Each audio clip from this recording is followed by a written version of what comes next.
Hello, it is 510 week number two, depending on sign language or the way most people do too. I should make that my screenshot and it'll look like I'm just saying like peace. This week is really straightforward. This is going to be a shorter video. The themes and topics and outcomes and projects are all like super straightforward, and I don't need to talk just to fill time. So we're looking at key characteristics of servant leadership.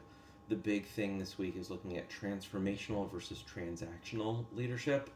So what that looks like, discussion board number one, you're going to watch a clip from the 1970 film Patton. Throwback. Without thinking too hard, do the math, 1970. That is now 55 years old. Bro.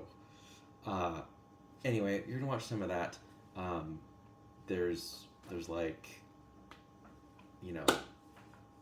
a lot going on with that movie, but it has good examples, and the whole point of it will be to like focus on the transactional leadership characteristics, and it's a good example of that. Are there more modern ones? Yes, like the 1993 film Gettysburg, discussion board number two, where you look at transformational leadership characteristics, right? So discussion board one is transactional leadership, discussion board two, transformational leadership, and that one, 93, do you have it? 32 years ago. Bro. Assignment number two, really straightforward. You're going to create a graphic. There is a template for you that's in PowerPoint. Probably not the most modern way to do with that. You're welcome to do that. It doesn't have to be beautiful. The template is not, but it works. If you want to use something more modern, Canva would be the thing I would start in if I was using it from scratch. And then you're just going to use that PowerPoint template kind of side by side and look at it as kind of a way to build your own interface. If you've not played with Canva in a while or ever, this might be a good time to start that. It's pretty intuitive. They continue to have really useful tools, and depending on what school you work at, you may or may not have access to pro features already.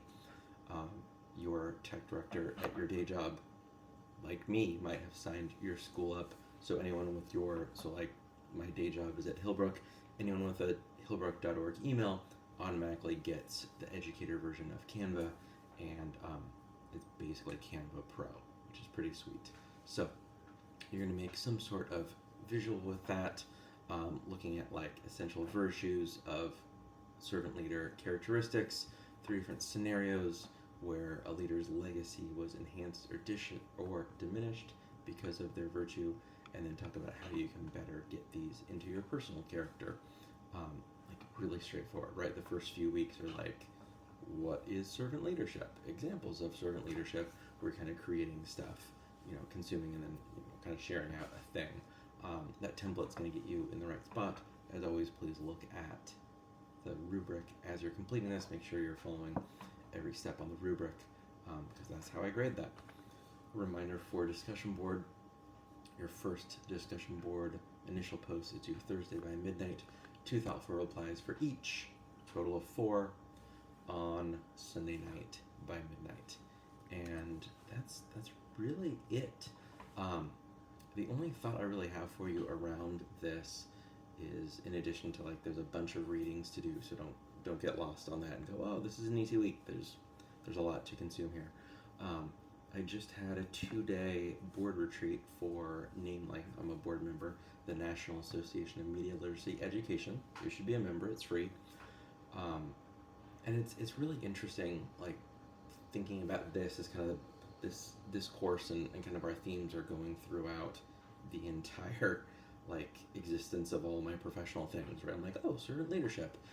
It's just really interesting. The part that kind of stuck out to me that's kind of tangential was how we as a board, so if you don't know about nonprofit work, I'll very briefly explain it. If you want to just pause and move on, like we're kind of done talking about week 2 stuff. The way nonprofit boards work, including private schools that are nonprofits, yes, there are some private for-profit schools. Most schools that are private are nonprofit. So this works for those schools and nonprofits like NAMELY. there's a board, typically and technically the board president is the CEO of that organization, and the board has one employee. They hire the one person. So for just a standard nonprofit, it is the executive director. For a school, it's going to be like typically a private or independent school would be called a head of school. They hire them. So in our case for Namely, we hire the one person, and then they hire the rest of the staff. The staff reports to them. The executive director, the ED, reports to us as the board, and then ultimately the board chair is responsible for the hiring or unhiring of the executive director. But what was interesting to me is that like our role as a board is really governance and looking like 10 years out to like look at mission, vision, financial stability of the nonprofit, which is actually really exciting. Like it sounds so dull. Like these people are amazing. They're so legit and brilliant and awesome. Which brings me actually to the point is that we're a well-behaved board in the sense that we really just work on the one employee, the executive director, and don't get into the weeds of like, I need to worry about, this teacher or that teacher, or not teachers and their staff, but like the communications director or, the operations manager. Like we're not like managing those people. But what was interesting is they were talking about different professional development opportunities, and what the board was kind of offering, I think really is in line with what you're going to be learning this week around being able to support with their own skills and offering, whether kind of mentorship or helping or connecting with the staff. Yeah, useful, really interesting, and that is all for week 2. So happy week 2, everybody.